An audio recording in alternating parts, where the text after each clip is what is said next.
On Saturday morning, the 27th of May 2023, the Algoa Ocean Stewards group, along with some ocean swimmers and subsistence fishermen, gathered on the lawns at Wales Estate in Gqeberha to signal to the marine animals that mankind does actually give a hoot, and will do everything in their power to stop the seismic company CGG from proceeding with a seismic survey in a sensitive breeding ground for all manner of marine life. Hang in there, as at the end of the video we will show you the effect that just 30 vehicles have when tooting their tooters, or as some people ordering chicken wings may say, hooting at Hooters. Young and old brave the cold and drive out to this remote spot to give their support for the animals. CGG are currently in the process of assessing the environmental merits of doing a seismic survey just off of the Gqeberha coast, all the way down to Plettenberg Bay. The survey, which is proposed to start in January 2024, will take place in the middle of the Agulhas Current and the spawning grounds of King Clip, the start of the sardine run, and an end zone for turtle hatchlings catching the current from the KZN nesting sites. Fortunately, the comment period on the draft basic assessment report has been extended to the 31st of May. So get your comments in, and we will be happy if they are negative. That booming sound that you hear in this video is of a seismic array as it progresses slowly across the ocean. Imagine having to listen to that for 24 hours a day and weeks at a time. In ancient times, the ocean was a sea of harmonious sound as marine animals communicated with each other, sometimes over thousands of kilometers. And then along came man, adding to the soothing sounds with a cacophony of noise, from the slap of wooden boats, halyards and sails, to the more direct power-driven ships crashing through the ocean.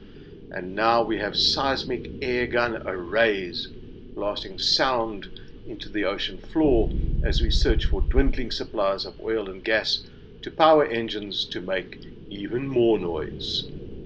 Seismic surveys have been shown to produce source levels up to 260 decibels. Because this is measured in water, a direct comparison with the level in air is rather difficult, but it would be equivalent to about 200 decibels. So think about this. Human eardrums typically burst at 160 decibels. Or more typically, a rock concert produces sound measured at around about 120 decibels. Seismic surveys also produce sound that is very low frequency. It's in the 10 to 100 hertz range. This low frequency enables seismic survey pulses to travel up to 4,000 kilometers away from the source. No wonder then that seismic blasting is a violent, destructive part of offshore drilling.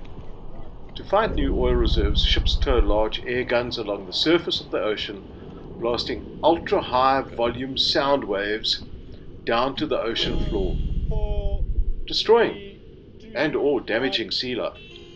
These blasts are emitted about every 10 seconds for 24 hours a day.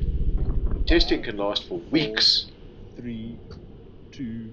The largest seismic survey vessel currently is the Polarcus Amani. This 300-foot long vessel is considered record-breaking for the in-sea configuration that it tows.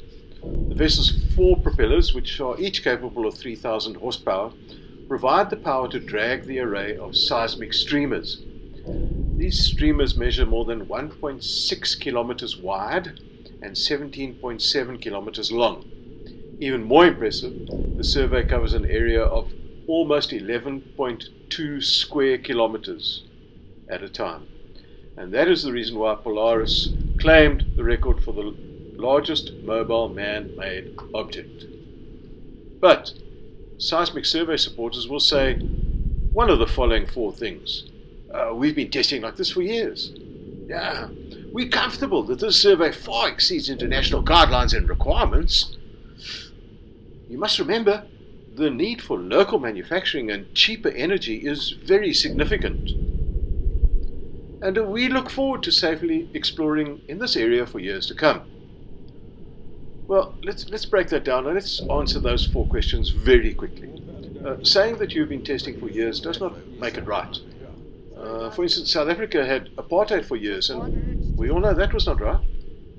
Your survey may exceed international guidelines, but that still does not make it right. Cheaper energy? Really? When last did any form of energy come down in price immediately after a seismic survey? Doubt it very much. And of course, in answer to the last one, you will most certainly be safe, as you do not have to live in an environment which is akin to an alien UFO hovering over your home for 24 hours a day, blasting industrial metal down into your ears, like Ramstein. So do us a favor, give a hoot for the animals, give some support to our resistance to this archaic form of noise making and exploitation of dwindling fossil fuel reserves. Let's find something else to do, people. Thank you.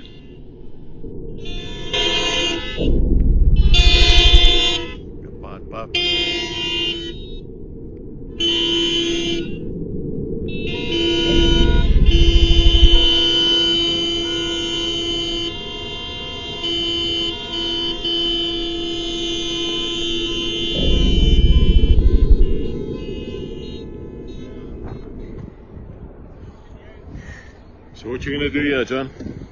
I'm gonna shoot the call. Why are you hooting? So the oil feed it doesn't kill the fish and the dolphins and the Giving a hoot and helping us give a hoot. The first document goes in on the 31st. So if you can get your comments in, that'll be useful.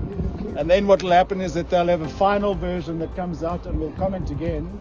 And depending on the media attention that this thing generates, we might do this exercise again in probably Kings Beach, where there's no circus and no park run and no ladies run and. So that's the general idea. So you've been citizen scientists this morning, not just protesters. And we really appreciate you coming out and helping give a hoot. So, yeah, just to say thanks. I don't know if anyone else wants to say anything. So just to ask, one of the things that I'm hearing is that part of the reason why they're surveying is not just for oil and gas, is that they are also looking at where carbon can be deposited under the ocean. And so if anyone picks up anything on social media or any other kind of media, it'd be really good to post it on the ABOS group, please. Do we have any fisher folk here today? Yeah, but Do you want to say something about your concerns about the fish? Are you worried about the fish? What's going to happen to the fish? Yeah, because it's going to affect the routine of the fish and the fish life in general, because fish is going to go away. When the season comes, we'll have no fish. And the sound is going to destroy the fish, because from 200 decibels to 250 decibels, it's a lot of noise. It's a big noise.